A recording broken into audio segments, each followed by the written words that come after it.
ہم تو تھک گئے ہیں، اب کوئی دربار بتاؤ، کوئی پیر بتاؤ، کوئی مولوی بتاؤ، وہاں کراتے، ہماری نہیں سنتا۔ یہ جو تمہارے دل میں یہ بات لانے والا شیطان ہے کہ رب تیری نہیں سنتا، رب نے تو کبھی نہیں فرمایا کہ میں تیری نہیں سنتا ان کی سنوں گا۔ رب فرماتے ہیں میں سب کا رب ہوں، سب کی سنتا ہوں۔ قال ربکم ادعونی استجب لکم، کہاں لکھا ہے مومنوں کی سنتا ہوں، کافروں کی بھی سنتا ہے۔ جب کافر پہ ظلم ہو جائے تو مظلوم کیا نکلے نہ فرمائے میں ادھر ہو جاتا ہوں، مسلمان کو چھوڑ دیتا ہوں، ظالم کو۔ فرمایا 4 اصول ہے دعا کے۔ پہلا اصول دعا کا یہ ہے کہ پوری توجہ ہو، توجہ سمجھ آ رہی ہے؟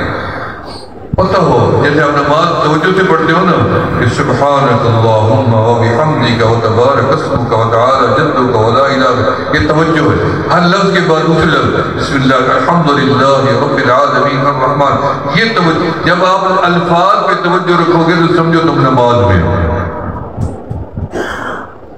فرمایا پہلا دعا کا اصول کیا ہے کہ توجہ سے مانگنی چاہیے، اور دوسرا اصول کیا ہے پوری اخلاص سے مانگنی چاہیے، تیسرا اصول دعا کا کیا ہے کہ پوری یقین سے مانگنی چاہیے، یقین کامل کے ساتھ کہ جہاں میری جھولی پھیلائی ہے میں کبھی خالی نہیں آتا۔ اللہ مجھے کیوں خالی بھیجے گا؟ کہ میں اللہ کا بندہ نہیں ہوں، کہ میں خود آ گیا ہوں دنیا میں؟ تم اپنے دکھ اللہ کو سنا کے تو دیکھو، اللہ تمہارے دکھ دور نہ کرے تو پھر کہنا۔ بندوں کے پاس جا کے رونا رو رو کے آ جاتے ہو، تمہارے اصلی رونے کو بھی اور نقلی سمجھتی ہے، جبکہ میرا مالک تمہارے نقلی رونے کو اصلی سمجھتا ہے۔ تم اصلی دکھ لے کے جاتے ہو، لوگ تمہارا مذاق اڑاتے ہیں۔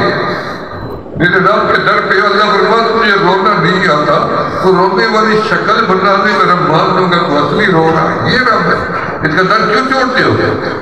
فرمایا بنی اذا سألت فاسأل اللہ، فرمایا اے عبداللہ جب بھی سوال کرو کس سے کرنا؟ اللہ۔ اذا استعنت فاستعن باللہ، جب بھی مدد مانگو اللہ سے۔ رسول اللہ صلی اللہ علیہ وسلم نے جتنی دعائیں مانگی ہیں نا لفظ اللہم سے مانگنی ہے۔ اللہم یاد رکھنا، اللہم اہدی ابا ہریرہ، اللہ ابو ہریرہ کی ماں کو ہدایت دے، دعا مانگی، ابو ہریرہ دوڑ پڑے۔ کہاں دوڑے جا رہے ہو؟ آج پتہ چلے گا میں پہلے پہنچتا ہوں یا میرے آقا کی دعا پہلے پہنچتی ہے۔ سیدنا ابو ہریرہ پہنچے تو ماں کلمہ پڑھ رہی تھی۔ فرمایا اللہم اعز الاسلام باہل العمر، اللہ دو میں سے ایک تو دے، یا عمر ابن خطاب دے یا عمر ابن ہشام دے، یہ اللہم سے۔ لیکن اللہ نے کچھ دعائیں قرآن میں اپنے محبوب کو حکمت بتوائی ہیں، اور اس میں لفظ کیا ہے؟ فرمایا قل رب زدنی علما قل رب اغفر وارحم وانت خیر الراحمین۔ 500 مرتبہ یہ پڑھا کریں رب اغفر وارحم سے، میں آپ کو اجازت دے رہا ہوں 500 مرتبہ۔ اولا کے دروشی 500 دفعہ پہلے 500۔ زندگی کے اندر کبھی ناکام نہیں ہوں گے، کبھی کوئی پریشانی ایسی نہیں بچے گی جو حل نہ ہو، ہر مسئلے کا حل بھی نکل آئے گا، ہر پریشانی بھی دور ہوگی، ہر جگہ کامیابی ملے گی۔ اس پہ عمل کر کے دیکھو، ہم سالوں سے اس پہ عمل کر رہے ہیں۔ رب اغفر، یہ رسول اللہ صلی اللہ علیہ وسلم کو اللہ نے حکمت منگوائی ہے تو، اور اس کو پڑھا کریں۔ اور چوتھی اصول دعا کا یہ ہے کہ دعا کی قبولیت میں شک نہیں کرنا، یقین بھی ہو اور شک بھی نہ ہو کہ میں بدری مانگ تو رب بدری میری سنتا، یہ شک ہے۔ شک شیطان دلواتا ہے، رب یقین دلواتے ہیں۔ لا تقنطوا من رحمت اللہ، ایک بندہ قیامت میں اٹھے گا، اللہ فرمائے کہ میرا بندہ تجھے بڑی امید تھی کہ میں رب تیرے سے حساب نہیں لوں گا، تجھے ایسے ہی معاف کر دوں، یہی سوچ جیسے میں سوچتا ہوں۔ مجھے پورا یقین ہے کہ انشاءاللہ ادھر روح نکلے گی ادھر جنت کا دروازہ کھل جائے گا۔ آپ بھی ایسے یقین رکھیں، اپنے آپ کو کمزور نہ سمجھیں، آپ عظیم لوگ ہیں، آپ اپنی قدر اپنے مقام کو پہچانیں۔ کروڑوں کھربوں لوگوں سے اللہ نے آپ کو نمایاں مقام دیا ہے کہ آپ کے سر کے اوپر ایمان و اسلام کا تاج اللہ نے پہنایا ہوا ہے آپ کو، کہ آپ مسلمان ہیں اور آپ مومن ہیں اور آپ نمازی ہیں، اللہ کے محب ہیں، اللہ کے محبوب کے بھی محب ہیں۔ آپ کا کوئی مقابلہ نہیں ہے دنیا کے اندر۔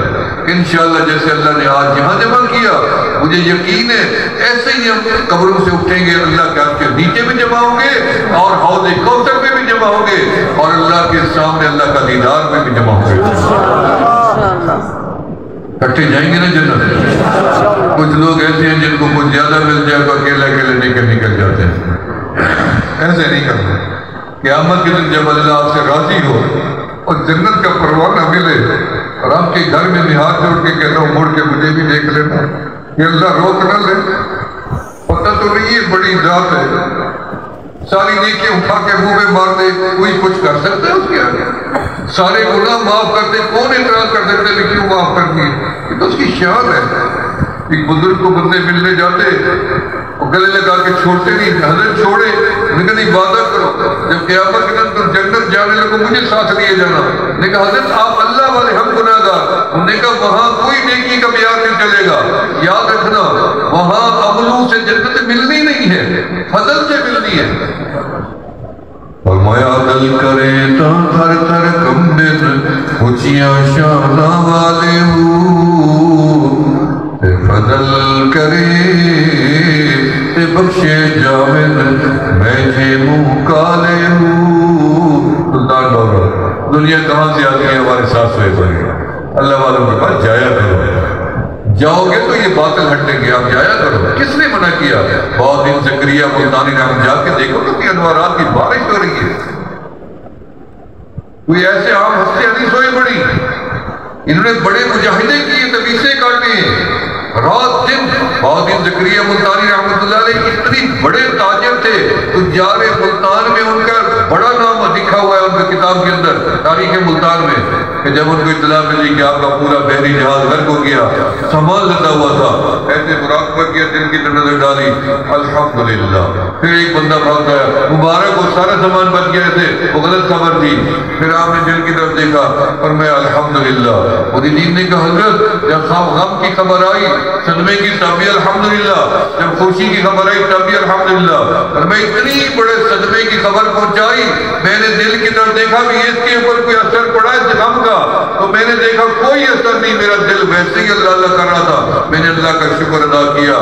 جب خوشی کی خبر ملی پھر بھی میں نے دیکھا اثر پڑا, کچھ بھی نہیں تھا, پھر بھی میں نے کہا الحمدللہ. ان کے بیٹے نے جب مسرت سنبھالی تو ایک دن ان کا پرانا مرید آیا تو دیکھا کہ شہزادہ صاحبزادہ ان کے مرشد زادہ ایک چٹائی پہ بیٹھا ہوا ہے.